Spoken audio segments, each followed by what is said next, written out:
We guide you through how to fix iPhone apps not installing.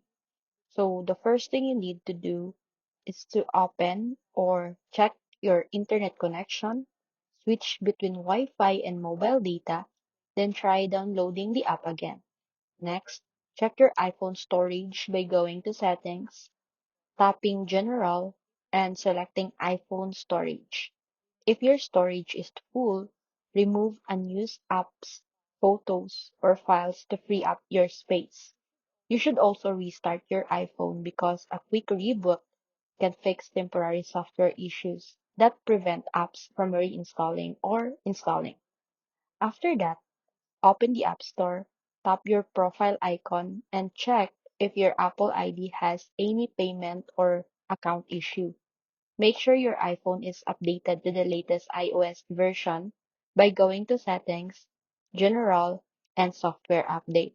If the problem continues, sign out and sign back in to your Apple ID. Then try installing the app again.